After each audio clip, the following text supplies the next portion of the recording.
Dear viewers, welcome to the YouTube channel Sai Edu Pharma. Today we are here with a new topic and it is in the series of pre-PhD coursework lectures that we were taking. This is the second one. Today we are going to discuss all about research ethics. This one was the previous video that we have already uploaded and this was on topic research physiology, which is the first topic of your pre-PhD coursework. So when we discuss about research ethics, so basically अगर हम इसको detail में जाएं तो हम ये देखते हैं कि हम सभी रिसर्चर्स की एक रेस्पॉन्सिबिलिटी होती है कि वो ऑनेस्ट रहें और रेस्पेक्टफुल रहें, क्योंकि जो वो रिसर्च करते हैं वो आगे की जनरेशन के लिए और जो लोग फर्दर रिसर्च कर रहे हैं वो आपकी स्टडीज़ को देखेंगे, आपके रिपोर्ट्स को देखेंगे और हो सकता है वो आपके ही इससे गाइडेंस लें. So you should be honest and respectful to all the individuals. So it is your responsibility to have all the research ethics. तो अब अगर हम बात करें कि एथिक्स होता क्या है, तो एथिक्स वर्ड जो है ये ग्रीक जो वर्ड्स हैं, इथॉस मतलब होता है कस्टम या कन्वेंशन और द स्पिरिट ऑफ कम्युनिटी इससे बना हुआ है. और बेसिकली इसमें ये कहना चाह रहे हैं कि ये जो है ये ब्रांच ऑफ फिलोसॉफी है जो कि हमको मोरालिटी के बारे में बताती है. इसमें जो पर्सन है उनका बिहेवियर होता है, कैसे हम अपने आप को करेक्ट रख के, ऑनेस्ट रख के अपने रिसर्च को आगे बढ़ाते हैं, वो ही होता है एथिक्स. इसमें हमको ये डिफरेंस करना आना चाहिए कि व्हाट इज गुड और बैड और व्हाट इज गुड और evil in the world, what is right and wrong. और इसमें हमको बिल्कुल सही चलना है, यहाँ पे हमको कोई भी मैनिपुलेशंस नहीं करनी है, तभी वो एथिक्स कहलाता है.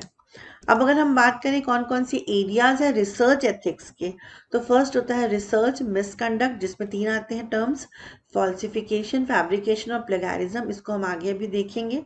फिर होता है कोलैबोरेशन इश्यूज, जिसमें ऑथरशिप, डेटा ओनरशिप और मैनेजमेंट रिलेटेड इश्यूज होते हैं.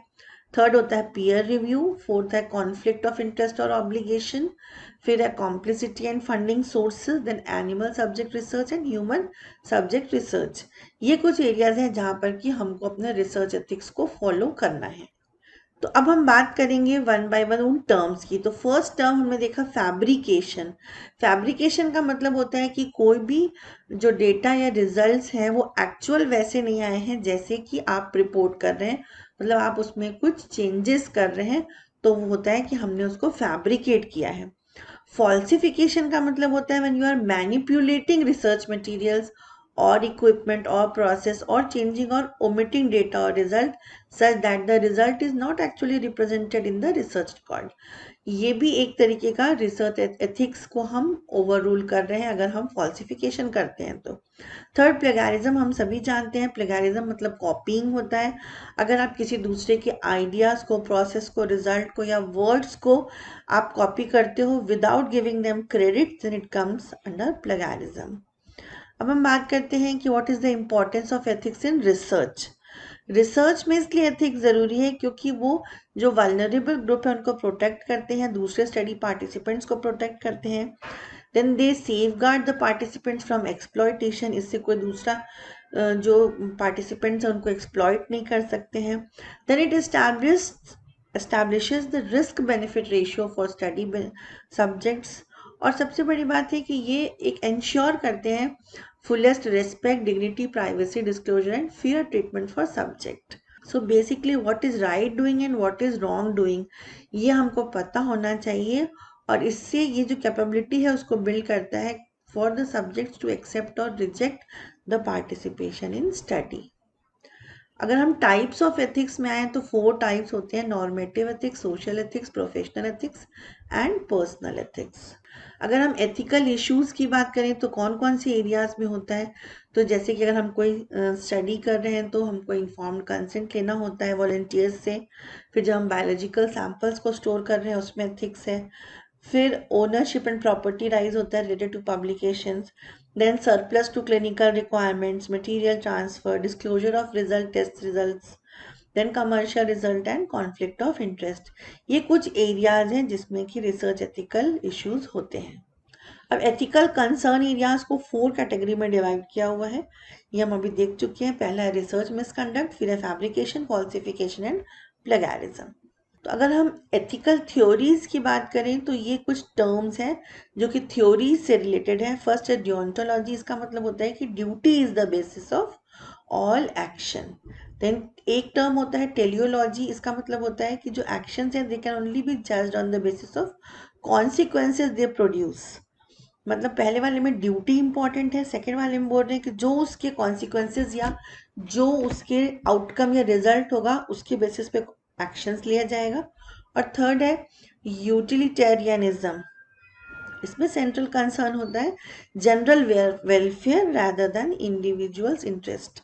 मतलब अगर वो जनरल वेलफेयर के लिए है या उसमें कुछ भी अगर हार्मफुल है तो वहां पर फिर एथिकल ऑब्स्ट्रक्शन होगा या वहां पर गलत माना जाएगा। एथिकल प्रिंसिपल्स तीन एरियाज में होते हैं। पहला रेस्पेक्ट फॉर पर्सन, तीसरा है बेनिफिशंस और सेकेंड है बेनिफिशंस और थर्ड है जस्टिस। अब बेनिफिशंस वर्ड क्या होता है? It imposes duty on researchers to minimise harm and to maximise benefits. मतलब इसमें बेसिकली ये होता है कि कैसे हम लोगों को हार्म ना करें। फ्रीडम फ्रॉम हार्म इज बेनिफिशंस, और इसमें हम लोगों को एक्सप्लॉइट होने से बचाएंगे और रिसर्च को बेनिफिट देंगे। तो इसमें जो स्टडी पार्टिसिपेंट्स हैं वो कैसे कैसे हार्म हो सकते हैं, physically, psychologically, socially and financially. तो हमको सभी एरिया से उनको बचाना है। मतलब जो पार्टिसिपेंट्स हैं उनको किसी भी तरीके की इंजरी, फटीग नहीं होना चाहिए, स्ट्रेस नहीं होना चाहिए, loss of friends, loss of wages, मतलब किसी भी टाइप का कोई भी हार्म नहीं होना चाहिए। That is called beneficence. Second है risk benefit ratio. Risk benefit ratio मतलब कि जो मेजर पोटेंशियल बेनिफिट होगा पार्टिसिपेंट का रिलेटेड टू, अगर हम उसको कंपेयर करें with respect to potential risk, तो क्या है उसका रेशियो, कितना डिफरेंस है, ये आता है रिस्क बेनिफिट रेशियो। इसमें बेसिकली आएगा कि एक्सेस क्या है, access to an intervention that otherwise be unavailable to them, then comfort to discuss situation with a friendly person, then increased knowledge of themselves, satisfaction in helping others, monetary or material gains, physical harm, boredom, fatigue, physical discomfort, then psychological or emotional discomfort, social risk, loss of privacy and loss of time। तो ये कुछ ऐसे areas हैं जिसको हमको देखना होगा कि बेनिफिट ज़्यादा होना चाहिए as compared to risk. Next आता है principle of respect for human dignity. इसमें दो एरियाज हैं। पहला है राइट टू सेल्फ डिटर्मिनेशन, मतलब यहाँ पर हमको उनको राइट देना होगा। Human should be treated as autonomous agents capable of controlling their own activities. And second है right to full disclosure. Researcher should fully describe the nature of study, subjects right to refuse participation, researchers responsibility and risk and benefit. मतलब उनको अंधेरे में रख के आपको काम नहीं करना है, उनको पूरा डिटेल बताना है जो आप रिसर्च करने वाले हैं, क्या उसमें कोई साइड इफेक्ट है और उसका क्या आउटकम होगा या उसके क्या बेनिफिट्स है या रिस्क है, सब उनको पता होना चाहिए। राइट टू सेल्फ डिटर्मिनेशन क्या है?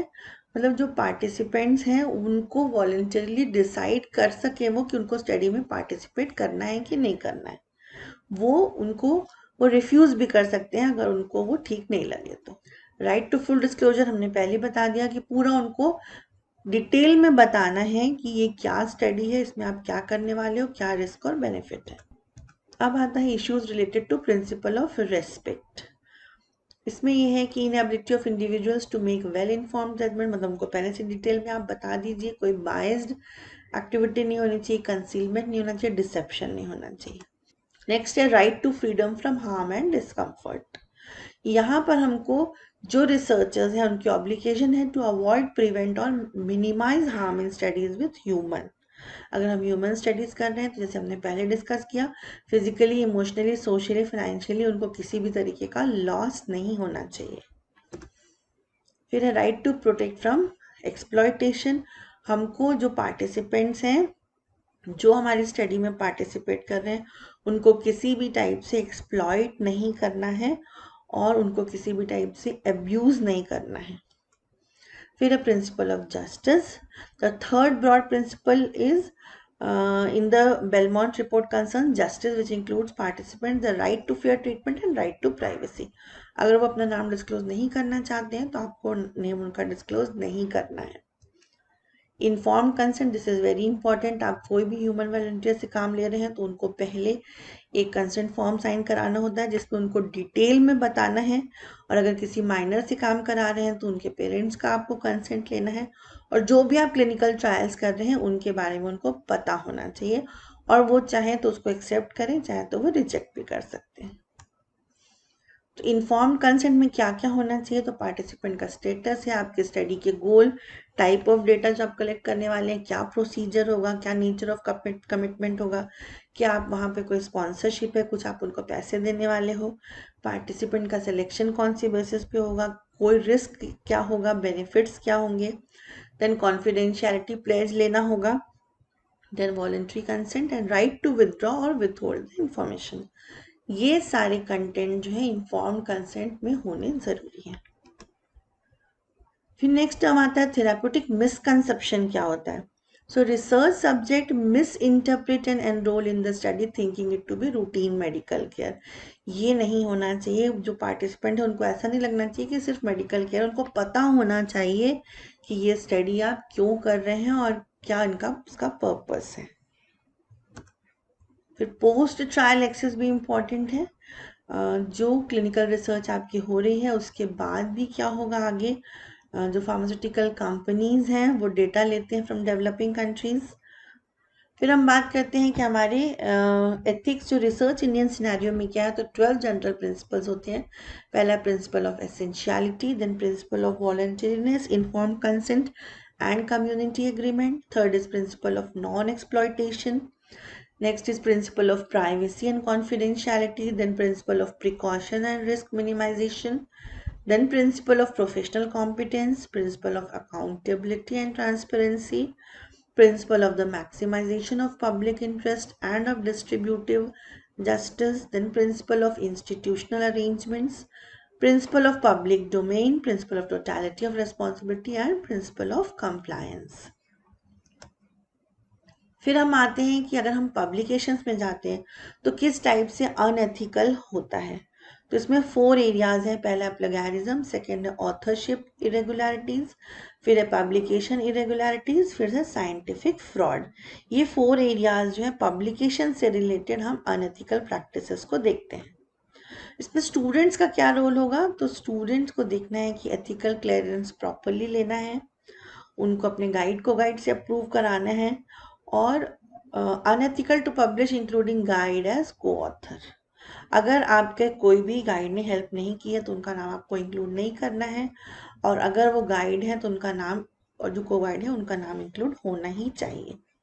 इंटरनेट एथिक्स ये होता है कि जैसे अभी हम वाइडली इंटरनेट को यूज कर रहे हैं तो बहुत सारे हमको ऑनलाइन कंटेंट्स यहाँ पर मिलते हैं, तो यहाँ हमको बिल्कुल ध्यान रखना है कि हम पूरे एथिक्स को यहाँ भी फॉलो करें, लोगों को ऐसी कॉपी ना करें, और सिस्टमैटिकली इंटरनेट को एथिकली ही यूज करें। Then what is role of peer reviewers, journal editors and researchers. इसमें 2 टर्म आते हैं, पहला फ्रॉडुलेंट, सेकेंड है क्वेश्चनेबल। फ्रॉडुलेंट का मतलब है इफ देयर इज डॉक्यूमेंटेशन और testimony from co-authors that publication did not reflect what had actually been done। मतलब अगर आपको फ्रॉड लगे, आपको लगे कि उन्होंने जो ऑब्जेक्टिव्स दिए जा रहे हैं एक्चुअली वो काम किया ही नहीं गया है, तो वो फ्रॉडुलेंट कहलाता है। क्वेश्चनेबल मतलब if no co-author could produce the original data और हैड पर्सनली ऑब्जर्व्ड और परफॉर्म्ड और participated in research publication.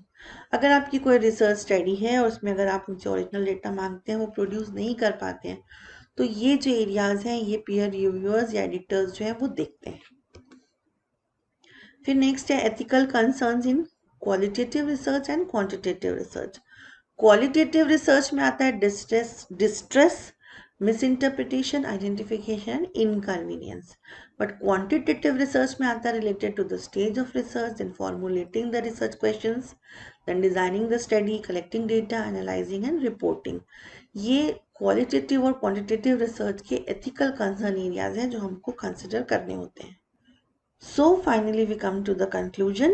If the research is based on a robust design and in a safe and ethical manner, it can be of benefit to everybody. So professional codes, laws, regulations and ethics Committees can provide guidance, but ultimate determinant rests with researchers, value system and moral code. So basically जब हम researchers हम काम करते हैं तो हमको value system और morality को बिल्कुल follow करना है in all the areas of research as well as publication. So thank you so much. Stay connected with Sai Edu Pharma. We will be coming with many more videos in future.